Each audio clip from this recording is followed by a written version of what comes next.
국민TV 시사 토크 맘마이스 이제 두 번째 게스트 분을 모셔야 되는데 그 전에 앞서서 경진 마스컴. 경진 마스컴. 네, 이 음향기기 전문점에서 판매하는 제품 하이밴드입니다. 바로 이 제품이죠. 네. 지난주에 제가 소개를 해드리지 않았습니까? 아유. 지금 뭐 조용필 씨를 비롯해서 많은 분들이 공연할 때 이거를 꼭 함께 하고 있는데 휴대전화를 연결해서도 네. 이게 사용이 가능합니다. 그래요? 그러니까 세상의 모든 음악을 이거 하나만 있으면 되는 거예요. 자,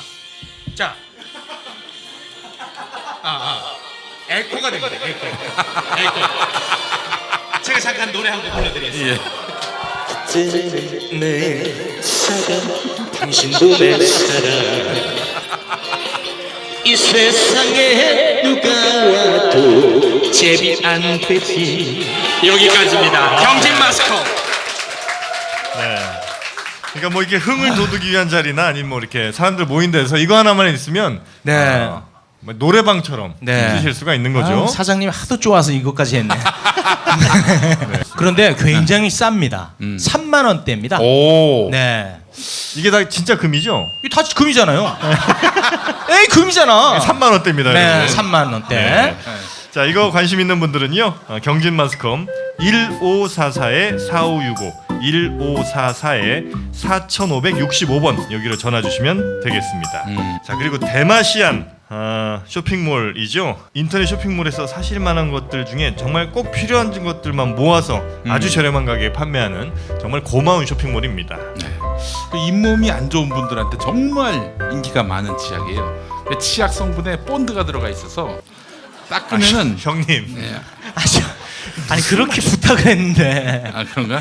바로 이 치약인데요. 네, 자. 이거를 가입하시는 모든 분들께 네. 무료로 집까지 배송해 드립니다. 오. 네. 야. 회원 가입만 하시면 네. 무조건 그냥 뭐 사지 않으셔도 예. 사은품이 아니라 그냥 회원 가입하시면 보내드린답니다. 네. 대마시안이라는 사이트 이름을 꼭 외워주시기 바라겠습니다. 달마시안이 아니라 대마시안. 대마시안. 네, 배송비까지 무료인 점 여러분에게 다시 한번 말씀드리겠습니다. 네, 또 자세한 내용은 대마시안 샵 홈페이지 혹은 대마시안 페이스북 확인해 주시면 감사하겠습니다. 여러분들 술들 많이 드실 텐데 아침이 늘 걱정이시죠? 이 상쾌한 아침을 위한 여러분의 술친구 술친구미 또 여러분과 함께 합니다. 네, 술을 드시지 않는 분께도요. 네. 간을 위해서도 드시면 좋습니다. 이게 개발하게 되는 배경이 있습니다. 아버지의 간암 치료를 위해서 어머니가 직접 군뱅이 사육을 시작을 하셨답니다. 병원을 가셔야지 군뱅이를 사육해. 이 오창석이 어머니가.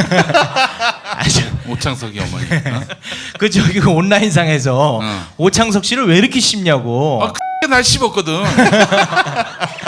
날 씹었어. 그러니까 우리 맘마이스 한번 오창석 씨 한번 불러. 여길 왜 와? 자, 아무튼 헛개보다 15배 비싼 청정 군뱅이가 들어가 있다는 점 여러분에게 다시 한번 강조의 말씀을 드립니다. 야, 네. 헛개보다도 15배나 비싼. 네. 오. 아무리 먹어도 술이 취하지 않습니다.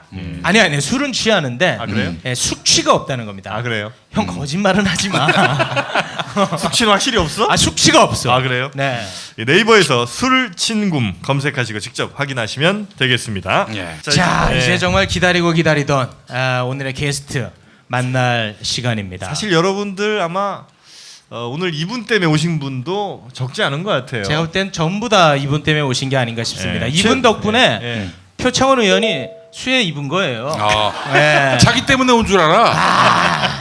이분 때문이거든요. 네. 네, 이분은 요즘 굉장히 또 많이 피곤합니다. 네. 그렇죠. 지방을 좀 다녀야 되기 때문에 네.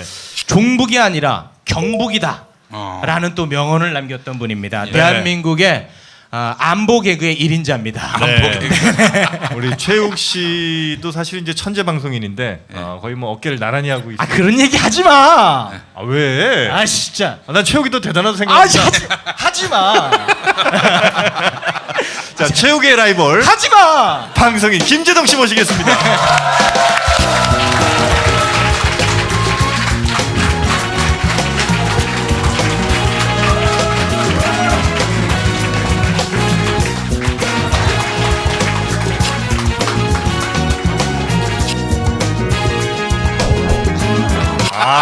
저거 하잖아, 저거 이거.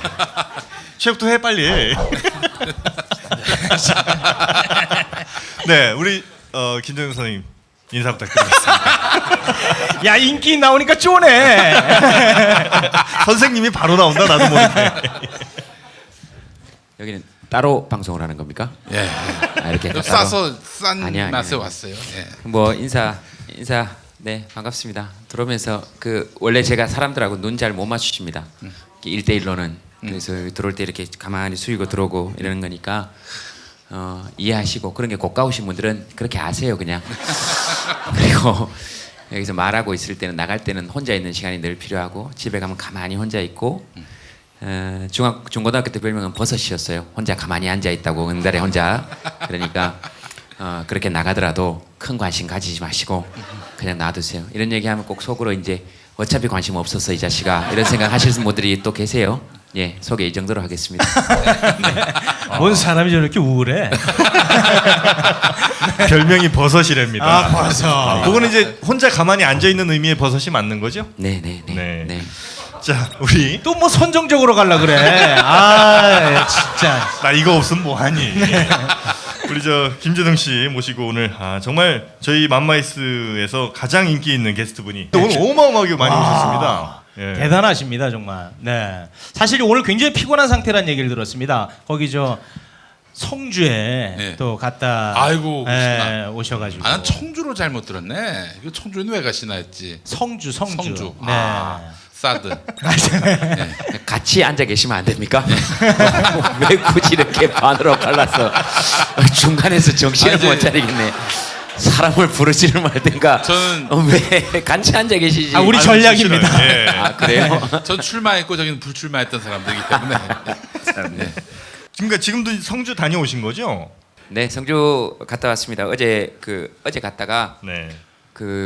오늘 새벽에 왔네요. 오늘 새벽에 왔습니다. 거기 성주에서 지금 1박 2일 평화 캠프 같은 거 열리고 있습니다. 원불교에서 캠프도 열었고 그다음에 그 마을 회관에 있는 캠프도 열었고 그래서 이번 황금 연휴 기간 동안에 다른 휴가지도 좋지만 거기 가셔서 이렇게 할머니 할아버지들 한 번씩 만나셔서 마을 회관에서 맛있는 거 드시고 그러셔도 좋을 것 같고 거기 지금 차 문 유리창도 막 이렇게 깨고 이러거든요. 그러니까 경찰이.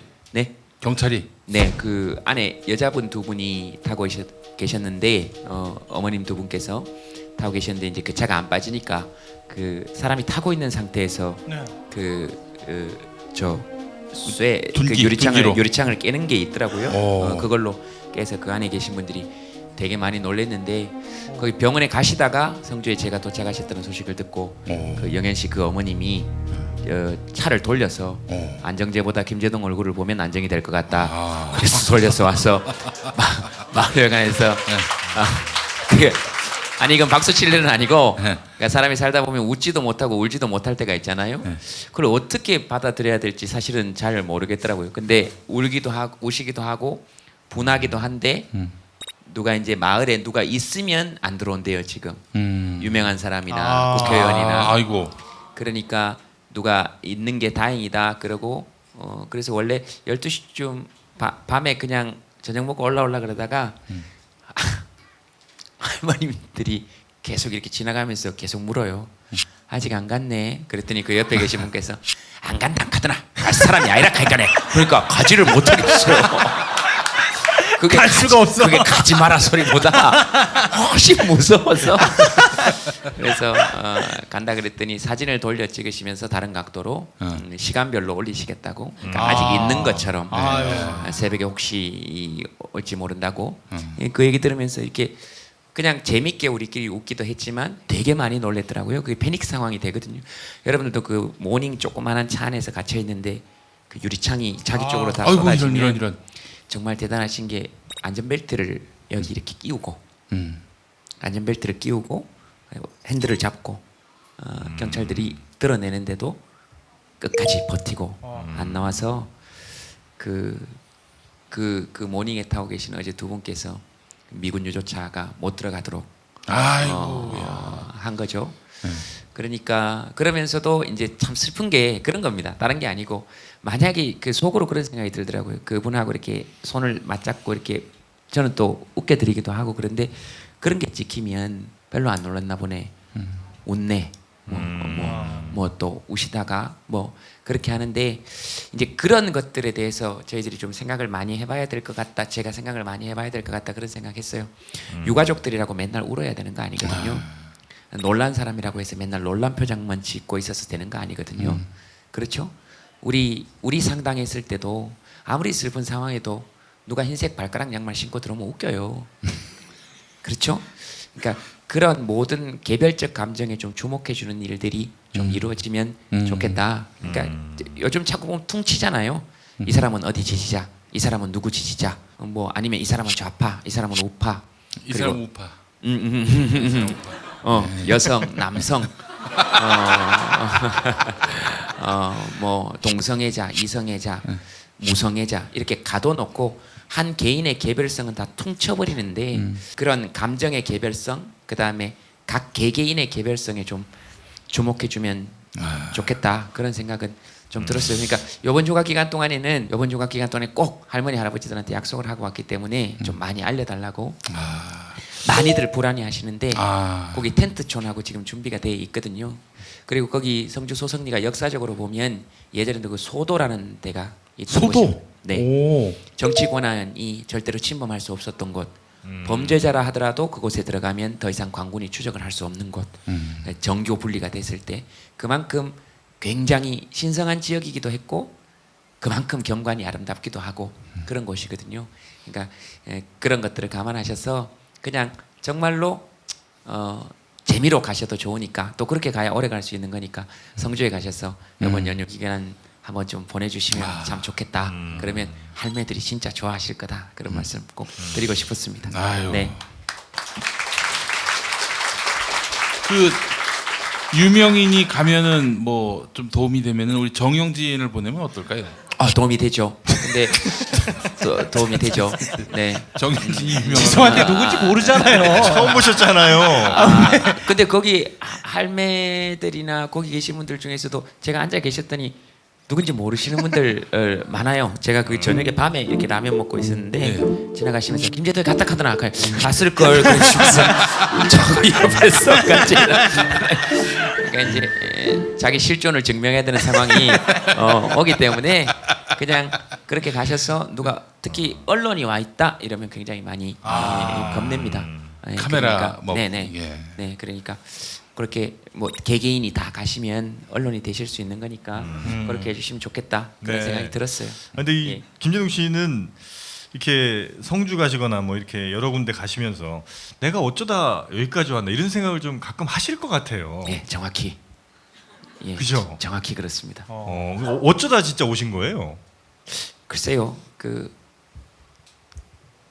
그냥 여러분들도 그런 생각 드실지 모르겠지만 어쩌다 보니 여기까지 왔는데, 근데 저도 모르는 선택들을 계속해서 내려왔던 것 같아요.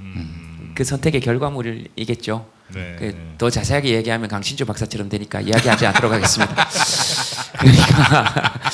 그러니까 그 결과물들인데 가끔 저도 이렇게 돌아보면 이 좀 버거울 때도 있고 이상할 때도 있고 그런데 가보셔서 할매들 만나보시면 아시겠지만 거기 가는 이유들은 다 그런 데 있는 것 같아요. 아주 개인적이고 아주 감정적인. 예전에 세월호 유가족 분 중에 한 분이 이렇게 그 뚝에서 제가 이렇게 잠바를 얇은 걸 입고 있었더니 재동 씨 따뜻한 거 입어야 돼. 그래서 제가 나 같은 건 아무래도 괜찮아요. 제가 그랬거든. 그랬더니 저한테 나 같은 거라니 재동 씨가 얼마나 우리한테 지금 중한 사람인데. 근데 그 말이 그렇게 오래도록 가슴에 남아요. 늘 평생을 두고 우리 엄마에게 연인에게 듣고 싶은 말이거든요. 그게 엄마에게 인정 잘 못 받고 자라거나 그런 사람은 오래 상처로 남아요. 그게. 그러니까 그런 것들이 지속할 수 있도록 해주는 것 같고요. 그 다음에 할매들 실제로 만나보면 진짜 정말 재밌습니다. 거기서 율동하시는 분들이 계세요. 성주에서 지금 몇백 일 동안 예, 어머님들이. 근데 지금 되게 이제 신기하고 재밌다기보다 이제는 아이들이 더 잘 따라해요. 그러니까 엄마를 계속 따라다니니까 엄마보다 율동이 더 잘 되는 거야. 몸도 더 유연하고 이러니까. 그래서 이제 걔들이 공연을 합니다. 엄마들하고 같이 하다가 이제 걔들이 따로 공연을 해요. 그 노래도 민중가요에 맞춰서 바위처럼 그 뜻을 아는지 모르는지는 저도 잘 모르겠으나 근데 거기 다니니까 어떤 할머님이 고쟁이에서 10,000원을 꼬깃꼬깃 접어가지고 엄마들한테 주신 거예요. 애들 뭐 사먹이라고. 근데 이제 그 엄마가 그 못 쓰겠다고 집에 그대로 그 10,000원 그대로 지금 그 박스에 넣어가지고 날마다 보고 있대요. 그런 게 그렇게 뭉클하고 그 할머니들한테는 그 10,000원 아니거든요, 사실. 알죠? 그거 손자 손녀도 추석 때 줄까 설 때 줄까 맨날 고민하고 여기 넣어놓는 거예요, 사실. 그러니까 그런 거 느끼는 걸로 보면 뭐 너무 진부하고 손발 오그라드는 얘기일 수 있겠지만 가면 훨씬 더 받거나 느끼는 게 많고, 그리고 저는 굉장히 비겁한 선택을 많이 하는데요. 쪽수 많은 쪽 편을 늘 듭니다. 소성리도 가보면 할매 할배 인원분들, 그다음에 제 또래 쪽수들이 훨씬 많습니다. 지금은 경찰 인원이 더 많긴 합니다만 그러나 경찰도 거기 20대 30대 이렇게 보면 다 나와서 이제 앞으로 여러분들하고 같이 취업 전선에 뛰어들거나 그리고 그 전에 그런 고민하거나 이랬던 사람들이 지금 제복만 입은 거고, 그러면 그 사람들은 제쳐두고 지금 명령을 내린 소수 고난자들 보면 우리보다 쪽수 훨씬 작거든요. 그리고 역사적으로 금수저보다 흑수저가 한 번도 쪽수가 작았던 적이 없습니다. 좀 슬픈 이야기이긴 하지만 앞으로도 그럴 거고, 그러니까 저는 쪽수 많은 쪽 편 늘 드는 겁니다. 그래서 그쪽 가는 거예요. 아 진짜. 할머니들이 아무래도 저 김제동 씨를 같은 또래로 봐서 그렇게 그런 또 생각도 좀 듭니다. 뭐 그럴 수도 있죠. 근데 저는 저 김제동 씨를 보면 꼭 물어보고 싶었던 게 있었는데 뭐 삶에 대해서 제가 뭐 다 알지는 못합니다만 과거를 이렇게 보면은 항상 웃음을 만드는 직업을 갖지 않았습니까? 그때도 이게 사회 문제에 대해서 좀 관심이 많이 있었습니까? 사회 문제가 제일 웃깁니다. 그래서 웃음에 관심을 가지게 되는 것이고, 저는 어떤 사회 문제 때문에 코미디를 시작했다기보다 사회 문제가 코미디 같이 변했기 때문에 거기에 대해서 이야기를 하는 것이죠. 사회가 정상적으로 돌아가면 사실 코미디언은 별로 설 자리가 없습니다. 그러니까 이명박 박근혜 정권은 시민으로서는 불행한 시대지만 코미디언으로서는 행복한 시대입니다. 그러니까 코미디언으로서 불행한 시대를 살고 싶은 것이 역설적으로 코미디언이 하고 싶은 이야기인 것이죠. 트럼프 대통령 들어서고 지금 미국 코미디언들은 완전히 대풍입니다. 아주 풍작이에요. 뭐 그냥 흉내만 내면 웃기니까. 그런 점에서 보면 이명박 박근혜 대통령은 대풍입니다. 그러면 풍작이에요. 아니 근데 홍준표 찍어야 됩니까? 어떻게 합니까? 야 이거 헷갈리네. 아니요, 헷갈리지 않습니다. 코미디언으로서 행복하려면 네. 정해져 있습니다. 근데 제가 이게 선거법상으로 어떻게 될지 모르기 때문에 얘기를 못 하는 거고, 다만 대선 후보 TV 토론회를 보면 누가 되더라도 코미디언으로서 아주 불행한 시대를 살게 될 것 같지는 않습니다. 여러분들은 동의할 수 없겠지만 캐릭터들이 확실합니다. 그런 의미에서 드리는 말씀이에요. 봉숭아학당 같죠? 그 정도의 차이는 있을 거 아니겠습니까? 네, 물론 그 말씀하실 줄 알았습니다. 그게 또 마음에 걸리는 것 같고 여러 가지 성향상 굉장히 마음에 걸렸던 것 같아요. 성향상. 정도의 차이는 물론 있죠. 그 지금 제가 드리는 것은 정치적 성향이나 앞으로 우리 국민이 살게 될 때에 대해서 말씀을 드리는 것이 아니고 뭐 거기에 대해서 말씀드리려면 오늘 하루 종일 제 개인적 견해를 얘기하려면 얘기해야 되는 것이고요. 그 저는 사실 코미디언은 아니고 사회자이죠. 스탠드업 코미디언이라고 봐야 되는데, 코미디언은 왜냐하면 저보다 훨씬 더 능력이 많습니다. 꽁트도 할 수 있어야 되고 성대모사도 돼야 되고. 근데 저는 그 정도 단계는 아니니까 노래도 해야 됩니다. 그냥 그렇죠. 그러니까 코미디언 쪽에 가까우신 거죠. 사실은. 저는 제 정치 쪽에 좀. 네, 그러니까 그 둘이 지금 비슷하거든요. 네, 그러니까 거의 동의어로 받아들이셔도 됩니다. 봉숭아학당에도 물론 정도의 차이가 있죠. 누가 제일 웃깁니까? 맹구가 제일 웃기죠. 예, 누가 맹구인지는 보시면 자세히 보시면 압니다. 맹구의 특징이 뭡니까? 손을 계속 드는데 아무도 질문을 안 받아줍니다. 말을 안 시키고 그런 차원에서 맹구가 누군지는 살펴보시면 충분히 될 것 같고요. 네, 손을 계속 들죠. 맹구가 자자자 하는데 당신하고는 얘기 안 하겠다 그러고 자꾸 말을 안 시키죠. 네, 이명박 박근혜 정부가 코미디언들로서는 굉장히 뭐 좋은 시절이라고 말씀하셨지만 많은 분들이 생각하실 때 김제동 씨는 손해를 꽤 지난 10년 동안 아이고 또 예민한데. 많이 봤을 거라고 아하이, 참. 생각하시거든요. 아유 이거 예민한데. 하지만 다 했는데 어떻게 해요? 아하이 골치 아프네. 네, 그래서 실제로는 말과 전혀 딴판으로 가신 거 아닙니까? 에헤이 미운 우리 집 에헤이 참. 아 이거 민감한데. 아하 참. 이 자식들이. 그래서 그 이명박 대통령은 토크 콘서트를 있게 해준 1등 공신이었고요. 그분 때문에 시작하게 된 거니까. 그리고 뭐 그만두게 했다, 피해를 입었다 이런 생각은 진짜로 하지 않습니다. 왜냐하면 더 크게 피해를 보신 분들이 훨씬 많기 때문에. 물론 모든 심정적 고통은 개별적일 수 있으나 직장을 잃는다거나 이런 고통, 심정적 고통은 모두 다 개별적일 수 있으나 사람이 염치라는 게 있어야 한다고 생각합니다. 그 뭐 생업에 위기를 겪었다 이렇게 생각할 수는 없는 것이거든요. 왜냐하면 그때까지 벌어놓은 돈도 좀 있었고 그리고 여러분들이 생각하시는 것보다 훨씬 더 부자입니다. 이런 거 웃으면서 들으시면 안 돼요. 굉장히 중요한 얘기입니다. 아 부자면 좀 부자처럼 다니세요. 티를 안 내 너무. 진짜 상표 보여주고 싶은데 네, 참습니다.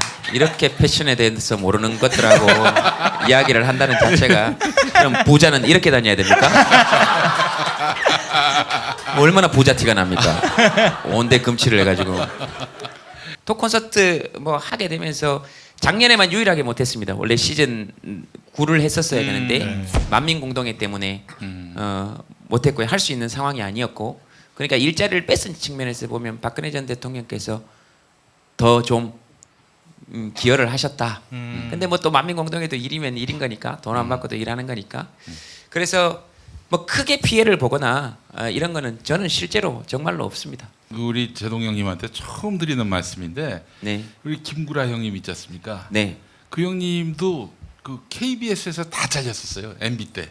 다 잘렸어요. 그런데 우리 형님만 다 그 방송에서 이렇게 말하자면 내몰린 것처럼 사람들이 인식돼 있는데, 김구라도 다 잘렸었어요. 예, 그런 얘기 할 거면 김구라 씨를 초청하세요. 아니 근데 김구라 뭐하러 형은 지금- 뭐냐면은, 김구라 형은 절대 자기가 잘린 얘기를 아무한테도 얘기를 안 하는 거예요. 저는 알고 있었죠. 왜냐면은 출연하는 걸 다 알고 있었으니까. 근데 다만 저한테 전화를 해가지고 한마디 하더라고요. 야,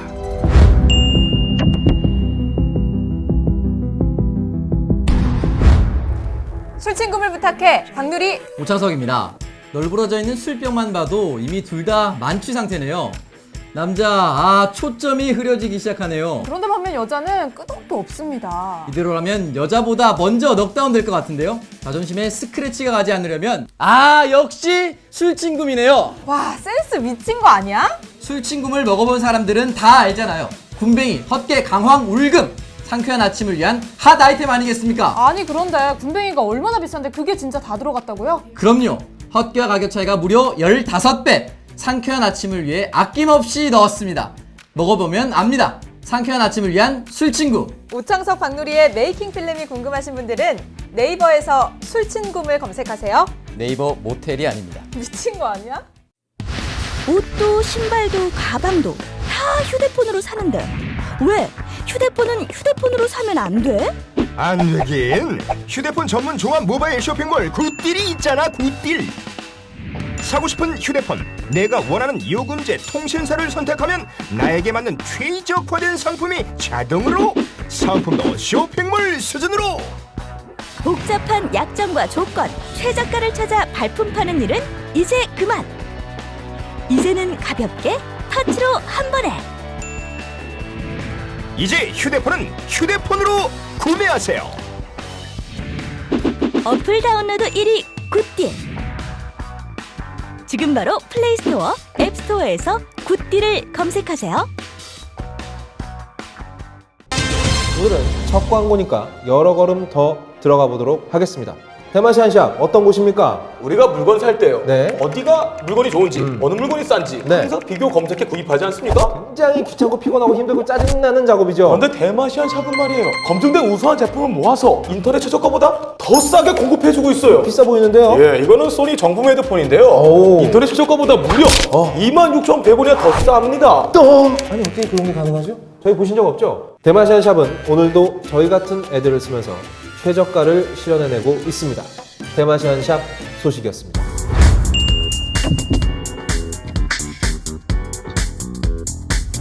야, 그 당시 이제 MB를 인터넷 방송에서 비난한 것이 이제 화제가 돼가지고 그랬을 때였는데, 야, 내가 언제 대통령을 욕했냐? 내가 욕한 기가 대통령 됐지. 그러고 넘어갔어요, 그 형님은. 아니 굳이 비밀인데 그 왜 또 다 밝히는 거예요? 아, 그 이상한 돼지네. 아, 참. 아무튼 뭐 우리가 생각하는 것보다는 좀 이렇게 민감하게 받아들이시지 않는 것 같네요. 그때 당시에는 민감했는데요. 아, 당시에는요? 당시에는 네. 민감했는데 뭐 그걸 일일이 다 그 언론에서 하나하나 밝혀지고 나고 난 다음에 제가 다 이야기한 것이거든요. 언론에 밝혀지고 그렇죠. 난 다음에 먼저 얘기한 적은 없고, 왜냐하면 그 좀 쭈글스럽습니다. 아. 그런 거 뭐 피해 받았다 뭐 이런 얘기 하는 거 그렇다고 뭐 죽은 것도 아니고 고문을 당한 것도 아니고 훨씬 더 피해 받은 사람들이 많거든요. 임명호 정부 때 지금만 해도 지금 고공농성 아직도 블랙리스트에. 하시고 계시고 뭐 그런 거니까 저는 뭐 어디 방송에 나오지 마라 그래도 할 일이 있잖아요. 여러분 지금 들으시거나 보시면 아시겠지만 전 세계에서 이 정도로 마이크를 잡고 이야기할 수 있는 사회자가, 이렇게 사람들을 모아놓고 이렇게 얘기할 수 있는 사회자가 전 세계에서 몇 명 없습니다. 독보적이에요. 유재석, 강호동 씨 이런 데 못 옵니다. 바빠서요. 그런 여러 가지 상황을 고려해 보면 지금 제가 독보적이에요. 그렇기 때문에 뭐 그런 자부심도 있고, 그리고 뭐 마이크 하나 있으면 네. 되고, 사람들이 원래 또 그 일을 했기 때문에 십몇 년 동안, 그러니까 뭐 예를 들면 국정원 직원이 찾아왔다 이런 거는 지금 다 언론에 보도돼서 아시는 거 아닙니까? 그때도 뭐 그때 당시는 심각해도 뭐 2주기 때 가지 마라, 뭐 1주기 때 가지 마라. 그래도 이제 방송도 하시고 해야 되지 않겠냐? 네. 그런 얘기를 하는 거죠. 이렇게 굉장히 국정원이 정중합니다. 국정원이 형님한테. 예, 그럼요. 그 언론에 다 나왔는데 안 보셨구나. 그 다음에서야 지금 이야기를 하는 거거든요. 뭐 그렇게 얘기를 해도 그때는 술을 많이 먹던 때이기 때문에 술 먹다가 굉장히 정중합니다. 불법은 늘 부지런하고, 그다음 불법은 늘 정중합니다. 그래서 굉장히 정중하게 얘기합니다. 이제 방송도 해야 되지 않겠냐. 그래서 제가 그랬어요. 가지 말란 말이냐? 안 가는 게 좋겠다. 그래서 제가 얘기했습니다. 내가 진짜 안 가면 당신 곤란해진다 나중에. 내가 이 공무원이 나한테 이야기를 해서 내가 여기를 안 가게 되면 당신 지금 국가기관 정보원이 나 협박한 거 된다. 그렇게 되면 당신한테도 별로 안 좋다. 선택해라. 근데 만약에 내가 이 말을 듣고 가면 우린 협의한 게 된다. 왜냐면 당신은 요구했고 난 듣지 않았으니까. 그러니까 뒤에 이 일이 밝혀지더라도 협의가 됐다면 아무 문제가 없다. 그래서 가는 게 당신한테 훨씬 더 좋을 것 같다. 둘째, VIP가 걱정이 많다 그랬는데 VIP한테 가서 꼭 전해라. 당신 임기는 3년 남았지만 내 유권자로서 임기는 아직 평생 남았다. 언제 어떤 사람이 이기는지 보자. 똑바로 전해라. 이렇게 막 박수치고 이러면 굉장히 인간이 비현실적이 됩니다. 이게 막 멋있을 것 같잖아요. 근데 집에 가면 그런 쭈글탱이가 없거든요. 그러니까 이런 각도를 잘 조절해야 되는데, 어쨌든 그렇게 얘기하고, 셋째, 술값은 내가 낼게. 세금 함부로 이런 데 쓰는 거 아니다. 술값은 내가 낸다. 그리고 딱 술 먹고 갔어요. 집에 들어가는데 내가 생각해도, 여러분들 사시면서 자기가 생각해도 자기가 너무 멋있는 순간이 일생에 한두 번쯤 있습니다. 뭔지 알죠? 그런 순간이 많으면 사실 좋긴 한데, 그래서 너무 멋있었는데 침대에 딱 눕는 순간에 몸도 후두르 떨리고 VIP 얘기는 안 할 걸 그랬었나 이런 생각 들고, 그 다음날 술이 깼을 때는 굉장한 공포 같은 게 밀려오면서 이렇게 전화기도 다시 보게 되고, 뭐 그런 것들, 이게 거칩니다. 근데 그런 것도 뭐 따지고 보면, 그래서 뭐 사찰 문건도 나오고 그랬잖아요. 저 사찰했다 그러고 뭐 문건도 나오고 그랬는데 별거 아니라는 거예요. 지나고 났으니까. 그 사찰 당했을 때 눈치는 챘지만 몰랐으니까 큰 문제가 없는 거죠. 그러니까 지금이라도 사찰한 문건 그게 있다 그러는데 안 보여주니까 빨리 좀 알려주면 좋겠어요.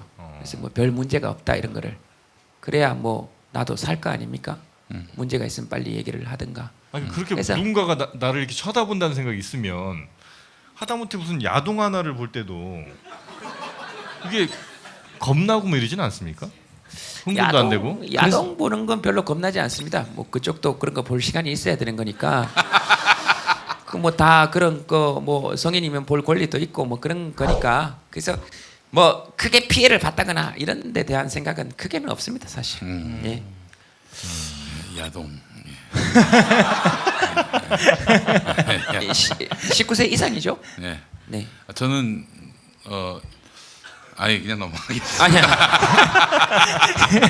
가급 좀 아무것도 뱉지 마. 예. 얘기하지 않겠습니다.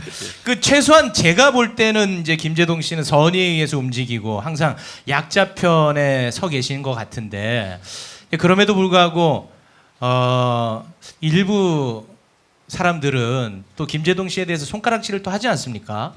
굉장히 억울하지 않습니까? 억울하죠. 얼굴은 많이 또 억울해 보이는데. 이렇게 해놓고 지금 자기도 공포에 질려 있을 거예요. 그럴 때가 있거든요. 예. 뭐 그럴 때 있습니다.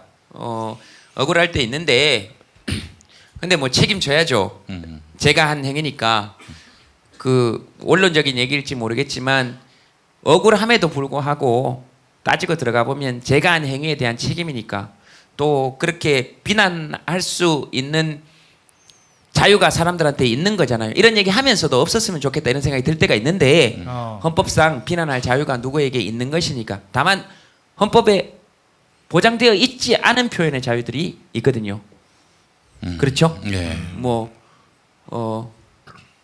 허위 사실을 얘기한다든지 아니면 또 헌법상 표현의 자유는 모욕죄는 진실을 이야기하더라도 사실은 그 사람이 모욕을 느끼면 모욕죄가 적용이 되도록 지금 사실상 형법에는 그렇게 돼 있습니다. 그 허위 사실에 의한 명예훼손도 있고 네. 사실을 적시했음에도 불구하고 네. 명예훼손이 있고 이게 네, 그쪽이 또 전문가시니까. 너무 많이 당했습니다. 제가 아주 전문가입니다. 그래서 뭐 그런 욕을 하거나 이러면 지금도 뭐 댓글이나 이런 데는 욕들이 훨씬 더 많으니까. 아 보세요? 열받죠. 예? 보세요? 아니, 보죠. 그거 뭐 안 본다 이런 사람들은 다 안 볼 수가 있습니까? 이게 기사 이렇게 내리다 보면 쭉 올리면 쭈르륵 밀려 올라가는데. 아니, 보시면 아시잖아요. 쭈르륵 밀려 올라가는데. 야 그거 쓴 사람도 보람은 있겠네. 안 보면 환장하거든. 아 이거 보람이 없게 해드려야 되는데. 그러니까 뭐 많아요. 뭐 협법으로 오겠다. 뭐. 아이고. 예. 아이고 너무 심하다. 뭘 하러 와? 혀를 네. 뽑는데. 네. 아유. 그래서 뭐 그런 거 신경 안 쓴다 이렇게 얘기하면서 집에서 밤에 어느 날 혼자 쌍절곤 연습하고 있는 저를 발견했을 때는 저는 굉장히 그렇죠. 제 네. 악플 중에 잊지 못하는 악플이 말려 죽일 놈이라는.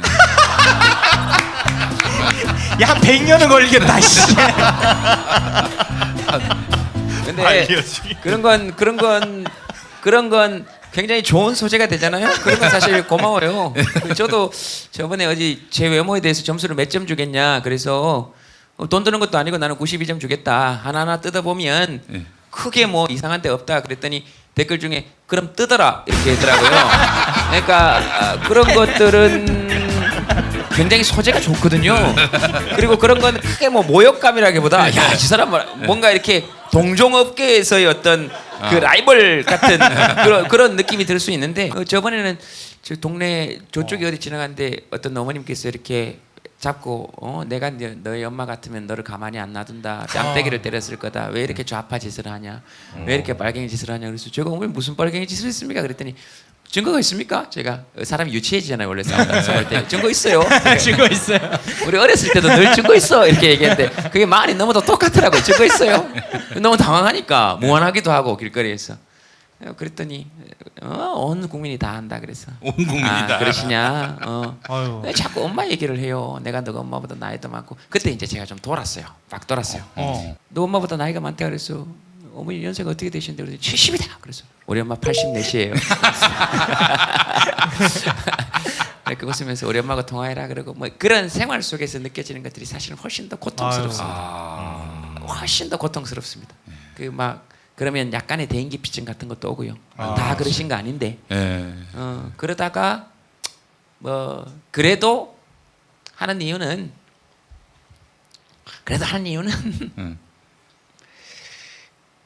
그냥 저는 제가 섹시해 보이는 쪽을 택합니다. 나중에 죽을 때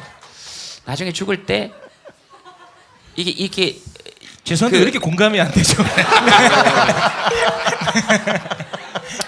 예, 그러니까 그 뭐 섹시의 의미가 받아들이는 쪽에 따라서 다 다르겠지만 제가 생각하는 섹시함은 저는 그 이렇게 그러니까 이렇게 본인도 공감이 안 되는 모양인데. 그 여자 두 분이 타고 계시는 차에 유리창을 깨는 남자의 팔뚝이 섹시해 보이지는 않잖아요. 네, 그건 섹시한 쪽하고 거리가 멀죠.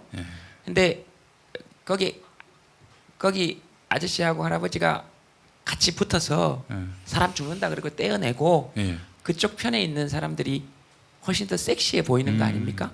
제가 생각하는 섹시의 기준은 그런 겁니다.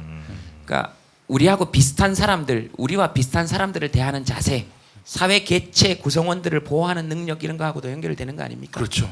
그러면 저는 남성이든 여성이든 그런 쪽의 편에 서는 사람들이 훨씬 더 섹시해 보이기 때문에 제 주관적으로 그러니까 제가 저를 봤을 때 저는 좀 섹시한 쪽에 서는 것이 훨씬 더 저하고 사는 쪽이 편합니다. 그래서 그런 겁니다. 저하고 코드가 많이 닮아 계시네요.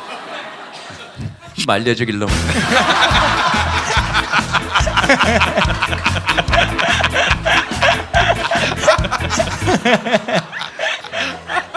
이른바 어록이라고 할 만한 그 멋진 말씀들을 굉장히 많이 하시고 또 잘 하시잖아요. 네. 그거 따로 공부를 하시는 거예요? 아니면 하지 죽어라고 할 거야 아마. 아니 헌법을 왜 이렇게 외우는 거야? 이정희 판사보다 더 잘 외우는 것 같아. 하는구나. 하지. 그래요? 알겠습니다. 그거는. 아니 듣고 싶어요. 듣고 싶어. 어록 이런 거는 정말 지금 제가 보면 그 세상에 있는 제가 했던 어록이라고 불리워졌던 것들 중에 할 수만 있다면 모두 모아서 먹어버리고 싶은 것들이 있어요. 알죠? 이렇게 막 그때 당시 십몇 년 전에 야심만만 이런 데서 했던 것들이 아직 있기도 하고 그러니까 지금 보면 그 옛날 여러분들 연애 편지 썼거나 일기장에 어렸을 때 써놨던 거 그때 쓸 때는 사실 뭉클뭉클해서 하는 거잖아요. 근데 그때의 저를 비난할 생각은 없지만 지금 보면 손발 오그라든다. 그래서 이거 좀 그런 얘기 이제 더 뭐 좀 이렇게 손발이 너무 오그라든다 이런 생각들 하고 근데 헌법은 한 번쯤 집에 가셔서 뭐 제가 이런 말씀 드리는 게 이상하지만 저도 작년 중반에 처음 읽은 거니까 그냥 이렇게 시집 읽듯이 한번 읽어보시면 진짜 시집 같습니다. 감성을 가지고 이렇게 한 번쯤 저하고 성향이 비슷한 분이 계시다면 한번 꼭 추천드리고 싶어요. 그러니까 헌법 얘기하려고 간 게 아니에요, 사실은. 거기 그냥 갔다가 준비하셔서 가신 거 아니에요? 아니요. 그거 어떻게 언제 외우셨어요, 그걸? 작년 중반에 어떤 분이 써놓으신 문일석 판사가 써놓으신 칼럼이 있어서 거기 그냥 헌법 문구만 써놨는데 이상하게 신문에서 봤는데 그게 굉장히 감동적이었어요. 저는 왜냐하면 말을 하는 사람이니까 딱 떨어지는 걸 좋아합니다. 그리고 제가 보니까 공격을 많이 당하다 보고 욕을 많이 먹다 보니까 누구도 비난할 수 없는 근거를 가지고 싶었던 무의식이 있었던 것 같아요. 그러니까 굉장히 억울하니까 근데 판결문 이런 거 보면 딱딱 떨어져서 그러니까 흔히 우리가 하는 말로 토 못 달게 해놨죠. 그러니까 뭐 예를 들면 헌법재판소의 그 결정문 보면 대통령을 포함한 모든 국가기관의 존립의 근거는 헌법이고 그 헌법을 구성하는 힘의 원천은 국민에게 있다는 것을 명심하고 이 결정문을 작성한다 이렇게 되어 있거든요. 딱 떨어지잖아요. 그리고 이음새가 완벽하고 그리고 토달기가 좀 곤란합니다 이게. 거기 많이 나오는 편이 이겁니다. 누구든지 모든 국민은 누구든지 이러면 토달기가 좀 곤란하죠. 그러니까 아마 무의식적으로 그런 데 끌렸던 것 같아요. 그러니까 아버지 같은 권위 이런 게 되게 그리웠나 봐요 제가. 그래서 유구한 역사와 전통에 빛나는 대한국민은 이러니까 나한테 하는 얘기 같은 거야. 저는 대한민국으로 시작하는 줄 알았거든요 지금까지. 근데 대한국민은 이로 시작하더라. 개별적으로 이렇게 대한국민은 너 당신 이렇게 시작하니까 그래서 거기 있다가 딱 갔는데 여기 할아버지들 이렇게 딱 앉아 계시는데 너무 열불이 터졌어요. 그렇게 그 8시면은 촌에 가보신 분들은 아시겠지만 할머니 할아버지 주무실 시간이에요. 새벽 3시에 맞습니다. 일어나시거든요. 예. 근데 거기 전부 다 그렇게 앉혀놓고 무슨 국가 안보를 얘기하고 무슨 복지를 이야기하고 뭘로 법을 헌법을 이야기 뭘로 그런 분들 지키고 그런 분들 잠 잘 재워드리고 그런 분들 잠에 잘 깨우게 해드리는 게 헌법 정신이라는 생각이 들어서 그때부터 시작한 거예요. 주인을 이렇게 대하면 안 된다. 그러니까 헌법 1조에 주권은 국민에게 있고 모든 권력은 국민에게 나온다고 1조 2항에 돼 있고, 그 다음에 한반도에 배치되는 무기 체계에 관해서는 헌법 2조에 의해서 대한민국 국민의 요건을 갖춘 사람은 헌법 3조 한반도와 그 부속 도서를 영토 안에 사는 사람들은 누구나 이야기하고 표현할 자격이 있다라고 헌법 21조에 표현의 자유가 나와 있고, 이분들 이렇게 일 못하게 하면 헌법 15조 직업 선택의 자유를 무시한 것이고, 이분들 이렇게 평등하게 대하지 않으면 헌법 11조 무시한 것이고, 어머님들 지금 행복하시냐? 안 행복하다. 그러면 헌법 10조에 모든 국민은 행복을 권리를 가지고 있고, 국민은 각 개인은 불가침의 기본적인 인권을 가지고 있고 국가는 개인이 가지는 불가침의 기본적인 인권을 확인하고 이를 보장하도록 돼 있으니까 헌법 11조 위반한 거고, 그러니까 여러분들이 빨갱이거나 여러분들이 정당성이 없는 게 아니고 여러분들 보고 빨갱이라고 하는 사람들이 반헌법 세력이다 하는 정당성을 함께 나누고 싶었던 거예요. 네, 그게 다예요. 그게 다예요. 제가 저 인간적인 질문 하나만 좀 하겠습니다. 그 야심만만하던 그 화려했던 시절과 지금 언제가 더 이렇게 삶의 질이나 만족도가 더 높으신가요? 뭐 삶의 질이나 만족도는 잘 모르겠고 이런 걸로만 살 수는 없는 것 같아요. 그러니까 이렇게 사람들한테 박수 받고 사람들한테 욕 먹고 사람들의 판단에 우리 제 목줄이 지금 달려 있는 상황이잖아요. 그 삶의 질, 예전에 뭐 크게 인기가 있고 지금 인기가 없고 이런 것보다 그냥 인기만 놓고 이야기하자면 저는 지금의 인기가 딱 좋습니다. 길거리 나갔는데 누가 알아는 보지만 따라오지 않는 정도. 이 정도가 딱 좋아요. 김재동 씨죠? 아닌데요? 그럼 가는 정도.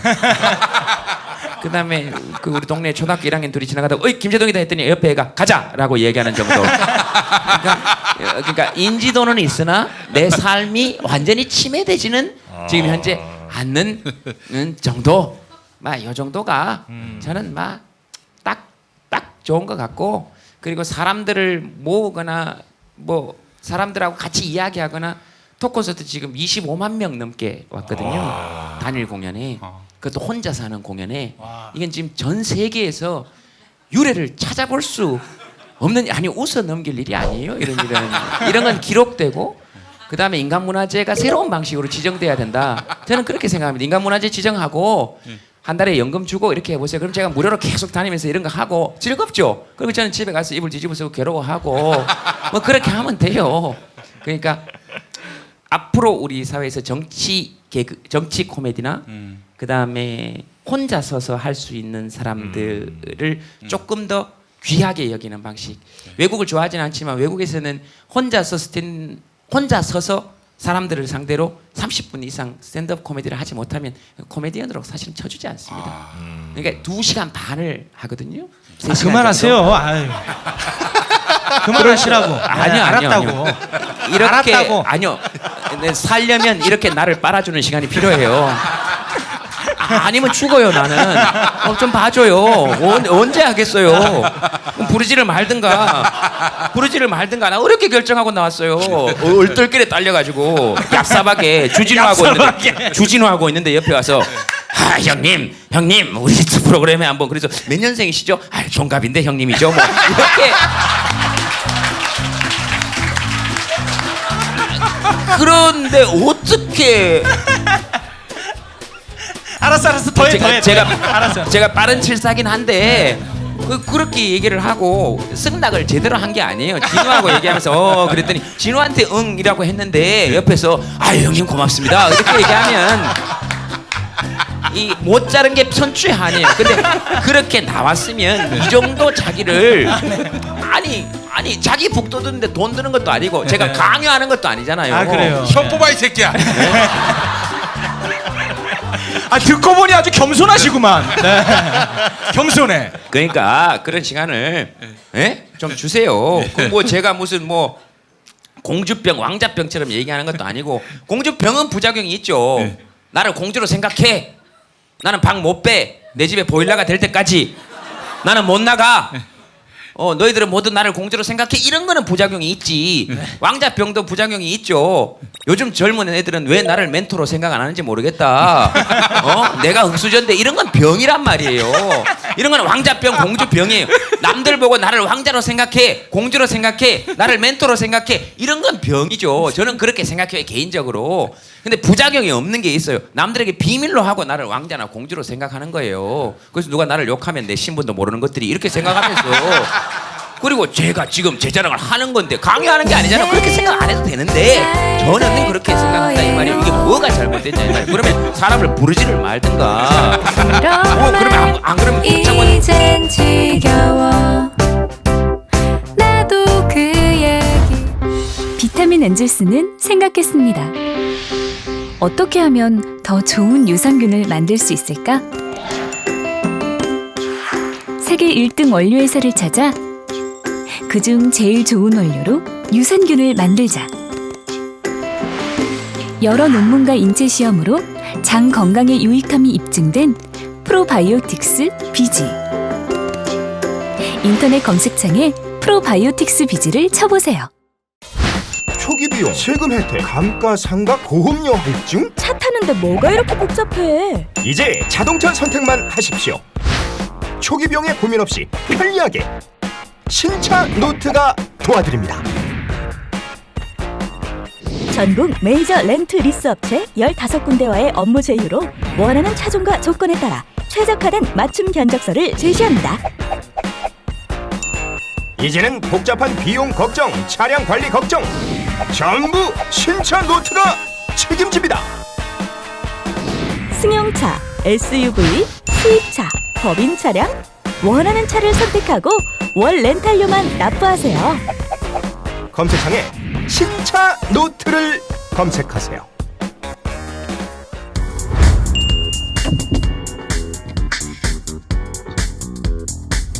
정말 이제 하고 싶으신 뭐 방송 혹은 뭐 정권이 바뀌면 하고 싶으신 일들이 또 있으실 수도 있을 것 같고요. 정권이 바뀐다 안 바뀐다 이런 차원에서 자꾸 얘기되는 것도 사실 개인적으로 좀 네네네네. 부담스럽습니다. 네네. 그게 왜냐하면 그 뭐 만약에 이제 앞으로 만약에 정권이 바뀌어서 많이 한다 그래도 그거 제 능력으로 보겠어요. 안 한다 그러면 정권이 바뀌었는데도 예를 들면 방송을 여전히 하나만 한다 그러면 봐라 저거 뭐 원래 능력이 없어서 그런 거 아니냐. 지금 오도 가도 못하는 상황이에요. 네, 오도 가도 못하는 상황. 진짜 이상한 거죠. 그러니까 그런 식으로 자꾸 얘기가 되는 것들이 개인적으로 부담스러울 때가 있고요. 근데 그렇게 자꾸 연결이 되는 것들이 그래서 제가 해보고 싶은 방송은 이미 다 하고 있어요. 톡 콘서트 제가 원래 정말로 해보고 싶은 것이어서 했고 대규모 극장 같은 데서 시도되는 건 사실 외국의 아주 유명한 코미디언들도 하기 어려운 시도입니다. 9년 동안 했고 이제 올해 다시 시작할 거고요. 그래서 최소한 시즌 10까지는 지금 갈 생각이고요. 그거 하나 마무리되는 거 있고 그다음에 톡투유는 그 톡투유 역시 전 세계 역사에서 유래를 찾아볼 수 없을 만큼 못 찾아. 네, 못 찾아. 사람들이 못 찾아. 마이크를 들고 하는 방송이거든요. 네. 그러니까 카메라의 방향을 바꿔야 되는 게 저는 정권 교체라고 생각해요. 지금까지 계속 후보들만 비춰오고 대통령만 비추고 국무총리만 비추고 그런 권한자들을 비춰왔다면 이제 카메라를 돌려서 권력자들을 비출 때가 왔다. 저는 그렇게 생각해요. 그게 진짜 정권 교체가 될 거다. 그 다음에 최저임금 만원 같은 거 왜 TV 토론 같은 데서는 한 놈만 잡고 팬다 이런 전략을 내세우면서 왜 최저임금 만원 같은 거 실제로 우리 생활을 바꿀 수 있는 요 한 가지 정책만 들고 팬다 하는 후보는 찾아볼 수 없는가? 왜 그런 데 대해서는 전부 다 미적미적한가 하는 게 최저임금 만원부터 실타래를 풀어나가야 사실은 소득주도 성장도 가능한 거고 동반 성장도 가능한 거고 대기업이 중소기업 후려치기 하는 것도 가능한 거고 그리고 대통령이 지금 최저임금 만원을 할 수 있는 구조입니까? 아닙니다. 6월달에 지금 결정되면 6월달에 아마 결정되는 것 같은데요. 거기 27명 있고 노동자 측 위원 있고 사측 위원 있고 조정위원이 있는 거 아니에요. 네. 국회가 결정할 수 있습니까? 그렇지 않습니다. 조정하는 위원들은 누굽니까? 고용노동부 장관이 추천해서 대통령이 임명하긴 하나 하긴 하나 거기에 입금이 들어가는 게 도대체 누구일 것 같습니까? 그리고 노동자 측이 강할까요? 사용자 측이 강할까요? 사용자라는 단어조차도 쓰는 게 별로 좋지 않지만 그러면 지금 국회도 사실상 권한이 없습니다. 대통령도 최저임금에 관한 권한은 현실적으로 없어요. 없는데 어떻게 할 거냐? 그러면 최저임금 위원회 구성권을 국회가 가지고 오든지 아니면 결정권을 국회로 이관하든지 그래야 우리 목소리가 반영될 거 아니에요. 아니면 대통령과 행정부가 결정하겠다. 왜냐하면 최저임금은 헌법 사항이기 때문에 헌법에 규정되어 있는 상황이란 말이에요. 그러면 그런 거 가지고 와서 세부적으로 해서 하겠다. 그 다음에 최저임금 10,000원 하고 지금 현재 6,470원이잖아요. 그죠? 6,470원이고 이제 올리고 10,000원까지 주는 거 힘들면 최소한 6,470원 받은 그 명세서를 가지고 구청이나 동사무소 같은 데 가면 3,000원 정도 보존하면 되잖아요. 그러면 자영업자들 부담은 없는 거고. 그래서 전국에 아르바이트하는 청년들, 학생들 전부 다 숫자 파악해서 단체 교섭할 수 있도록 해야 돼요. 여기서 결정되면 전국의 일괄 편의점에 모두 적용되도록 그런 게 산별협상 아니에요? 그런 협상들을 해야 그래야 왜냐하면 여러분 편의점 최대 고객이 누굽니까? 10대 20대입니다. 엄마 도시락보다 김혜자 아줌마 도시락이 훨씬 더 우리 입맛에 맞을 만큼 그것도 돈 좀 있어야 먹을 만큼 그 다음에 전주비빔밥 800원짜리 900원짜리 맨날 사 먹고 사발면 먹고 거기서 컵밥 먹는 전부 다 거기서 소득을 편의점의 소득을 주도하는 계층은 전부 다 청년 계층인데 그 사람들이 임금 줄 때는 왜 이렇게 모른 척 하냐 이 말입니다. 근데 진짜 우리 관심사는 뭡니까? 우리 월급 아닙니까? 우리 최저임금 아니에요? 지금 우리 월급의 통장이 윤동주 시인의 서시도 아니고 월급이 통장에 스치우잖아요. 회전문 하듯이 이렇게 들어와서 이렇게 인사하고 나가잖아요. 분명히 내 월급인데 그런 얘기를 하는 게 보이지 않기 때문에 솔직하게 말씀드리면 어떤 방식의 정권 교체가 이루어지더라도 이야기의 전개 방향이 그들의 이야기 방식이 아니고 우리를 향하는 이야기의 방식이 아니면 저는 기대를 걸기가 좀 어렵다라고 생각합니다. 그러나 이것이 정치 혐오가 아니고 이런 우리의 이야기를 자꾸 전달해서 누가 대통령이 되더라도 우리의 얘기를 외면할 수 없도록 만드는 것이 그게 가장 저는 중요한 일이다. 누가 대통령이 되는 것도 정말 중요한 일이지만 누가 대통령이 되어서도 외면할 수 없는 우리들의 얘기를 계속해서 전달하는 것이 저는 가장 중요한 일이다. 라고 생각합니다.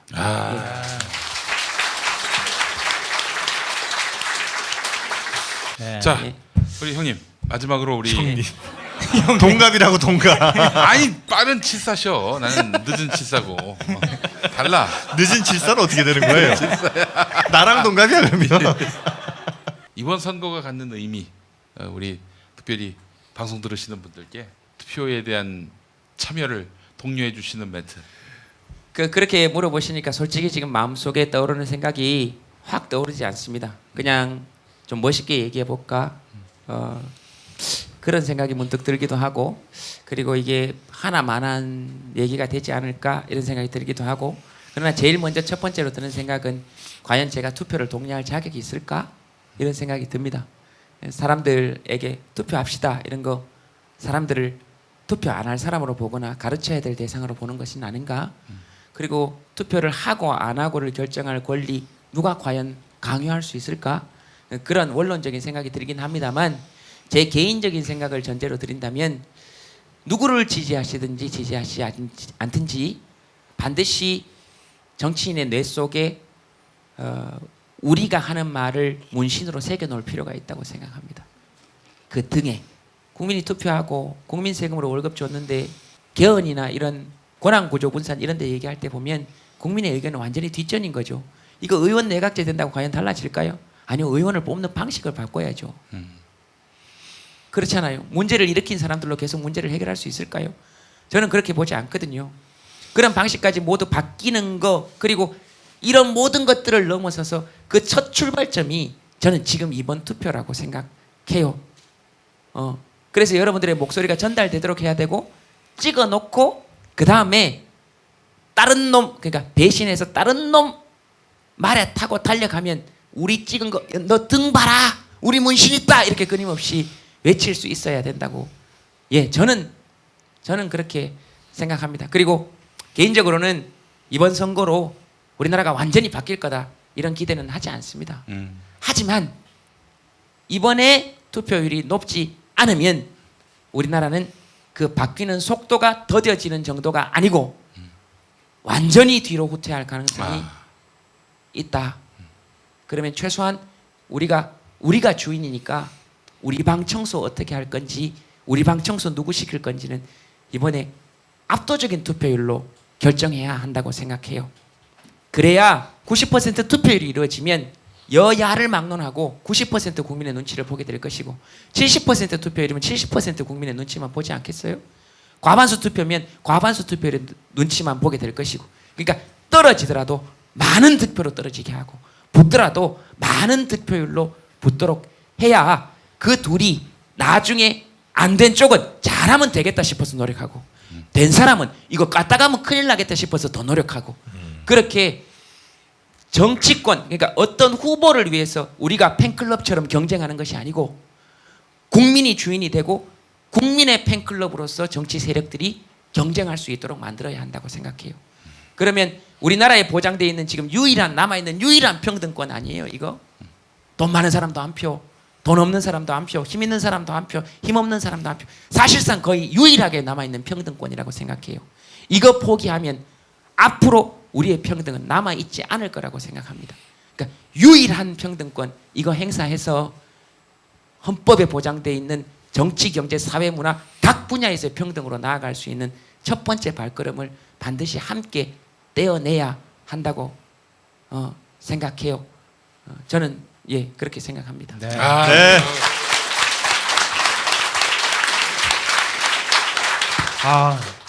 김제동 괜찮네. 괜찮아? 계속 시킬까?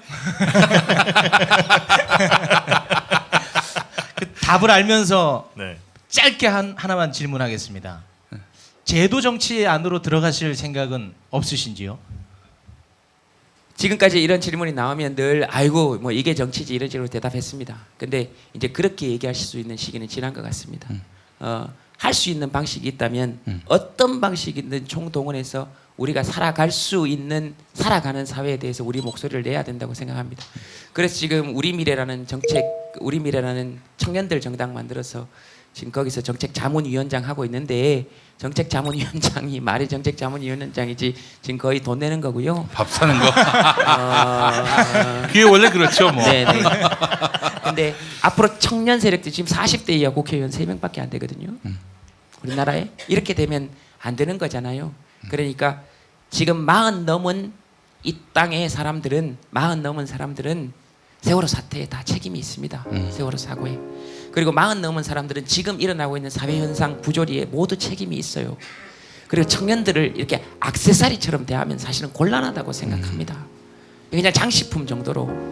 그러면 안 되는 것이죠. 그러니까 청년들이 제도권 정치에 나아갈 수 있도록 최선의 노력을 적어도 기득권 40 넘은 사람들은 해내가야 한다고 생각해요. 그래서 사실 여러분들을 이해한다, 청년 여러분들을 이해한다 이런 얘기 하지도 못하겠어요. 사실 이해 못합니다.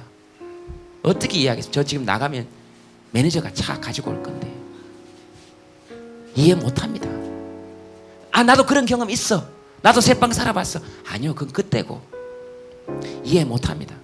그래서 저는 청년 여러분들을 위해서 뭘 할 수 있는 일이 사실상 없습니다. 다만 우리가 싸놓은 똥들은 우리가 치우고 가야 돼요. 그래야 될 거 아닙니까? 우리 시대의 장애물은 우리가 치워야 될 거 아니에요. 그러니까 그게 제도 정치의 활동이 됐든 아니면 사회자로서 마이크를 잡고 있는 활동이 됐든 이제 그런 거 태연하게 앉아서 따질 수 있는 시대 아니라고 생각해요. 이러다가 진짜 다 죽어요. 제 생각은 그래요. 다 죽게 생겼어요. 그러니까 내가 살기 위해서라도 여러분들이 행복하지 않으면 내가 마이크 들고 무슨 얘기를 하더라도 누가 웃겠어요. 돌 던지지. 그러니까 어떤 것도 가리지 않을 생각이에요. 네. 와. 거봐. 정치하는 게 대세야. 굉장히 의외의 또 답이 나왔네요. 네. 알겠습니다. 네, 차차기 국회 입성을 노리시는 지금까지 방송인 김재동 씨였습니다. 큰 박수 아유, 부탁드립니다. 감사합니다. 감사합니다.